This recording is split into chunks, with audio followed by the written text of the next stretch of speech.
What's going on, guys? Welcome to the video. Today we're going to be talking about the hips shooting up too quickly in the deadlift. So we've all ran into this problem, I guarantee it, at one point in our lifting career. And this is where our hips are rising so fast when we start to pull that weight that we lose out on tension and our overall form breaks down. This is also probably the most common issue I see with folks' deadlifts, especially as they start to get heavier. Breaking the floor is a skill, and how we sequence the body to do this is also a skill. So in this video, I'm going to be talking about how to be stronger off of the floor and to prevent mechanical breakdown in even your heaviest deadlifts. So generally speaking, if your hips are rising up too quickly in the deadlift, there could be three things going on. And that's how I'm going to break this video out into different sections. Number one is just poor form and setup. So this could be starting with your hips way too low in the deadlift and not actually leveraging the posterior muscles to create tension before you pull.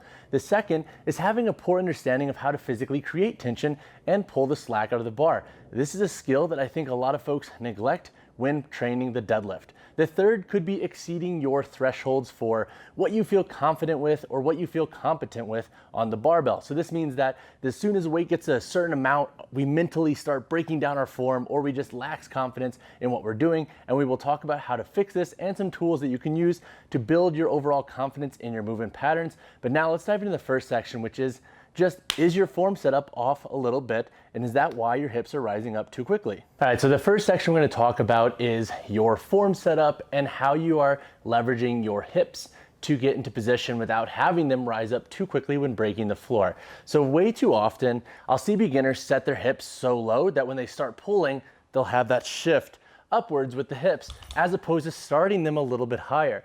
So if you do find that maybe you're just setting your hips a little bit too low, try this out.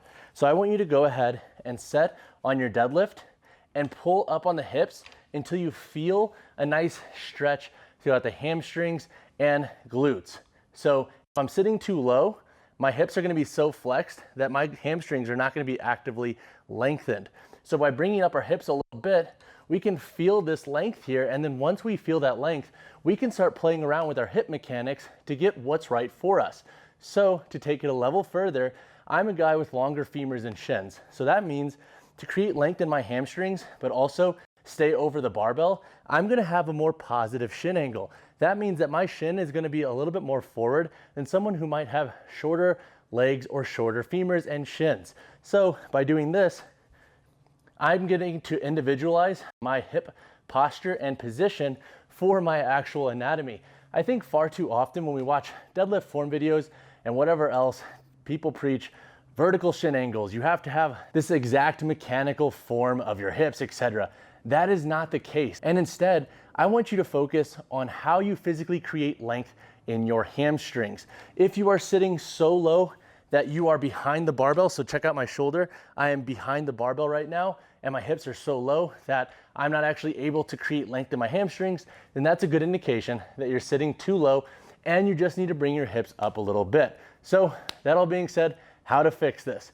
Train with some lighter loads and practice with some concentric tempos off the floor. So I want you to use 2 to 3 second tempos off the floor when trying to get a hip position that is right for your anatomy. So what that looks like in practice, right? So if I'm playing with my deadlift and I'm focusing on bringing my hips up, I'm gonna go 1, 2, 3.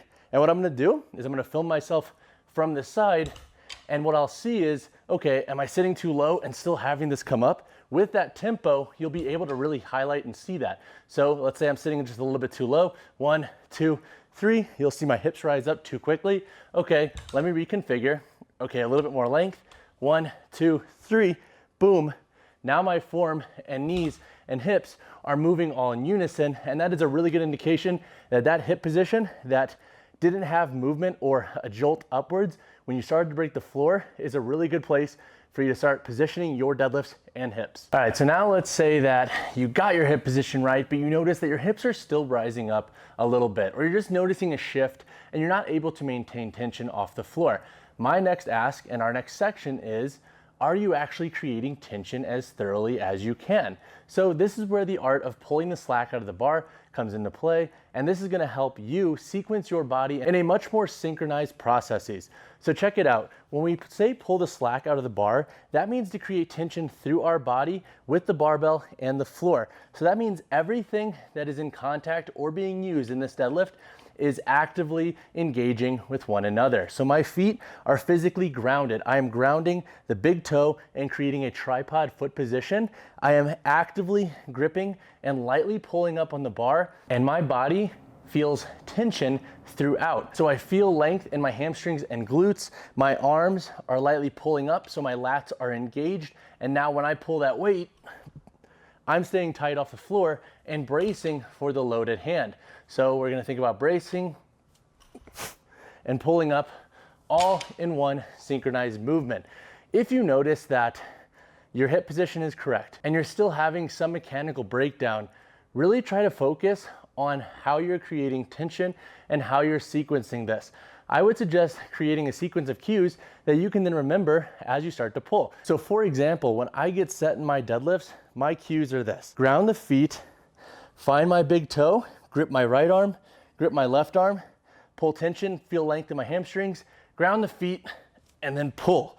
And that's the sequence that helps me get my body ready and prepped for the loaded hand. Because as weight starts to get heavier, if you're not pulling the slack out of the bar, there will always be some form breakdown, whether that's be with the hips shooting up too quickly, you could have your lats disengage. All of these things could be an indication that all you need to do is simply rework your cueing system to create more tension and pull the slack out of the bar. All right, so our final section is about thresholds. So this means that you are going to need to ingrain the mechanics that you need in order to progress to heavier loads without having your hips shoot up too quickly and experiencing form breakdown.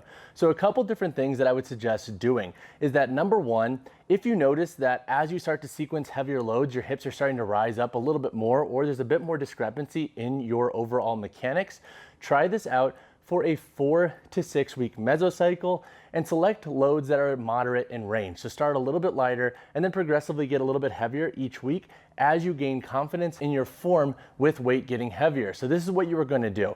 So I would suggest doing 6 to 8 sets of singles where we're going to be doing starting pull up mid-shin, pause, back down, reset, and then pull a full rep.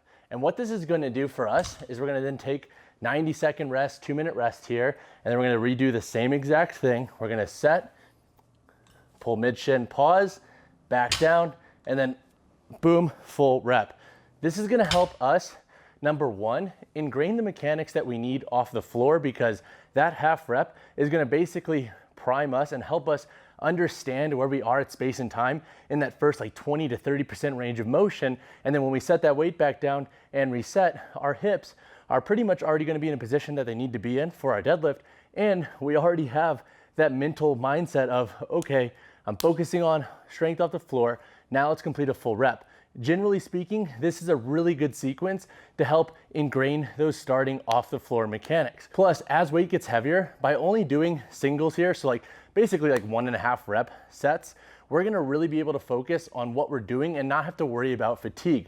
As weight gets heavier, I cannot stress enough the importance of being really strong with these skills. And that's why I suggest doing like 6 to 8 sets. You could even do 10 sets and doing that half rep to a full rep, taking a rest, and then repeating this throughout your full sets. Obviously, take the rest that you need in order to perform your best. I said 90 seconds to 2 minutes because generally that's enough for most folks.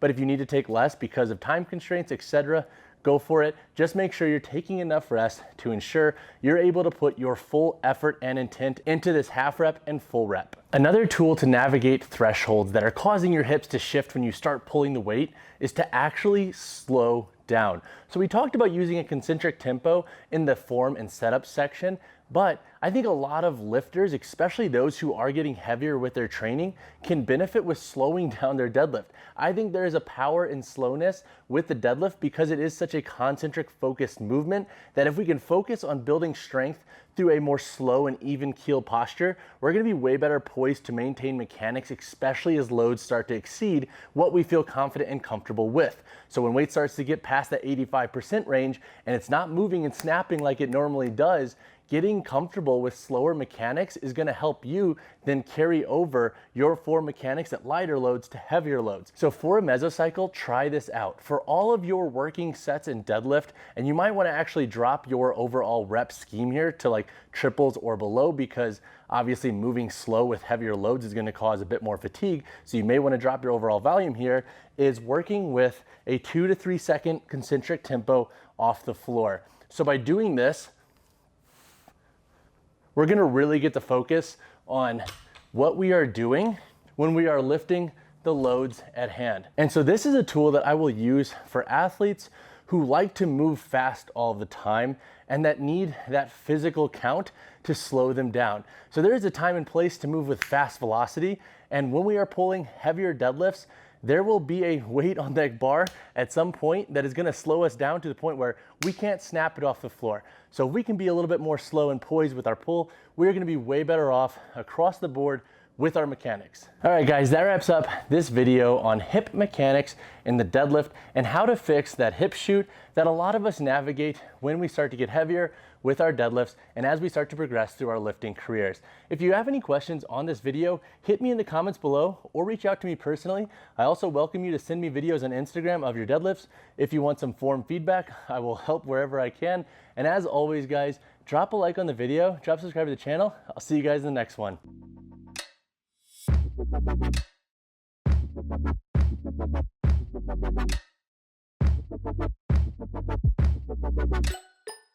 Thank you.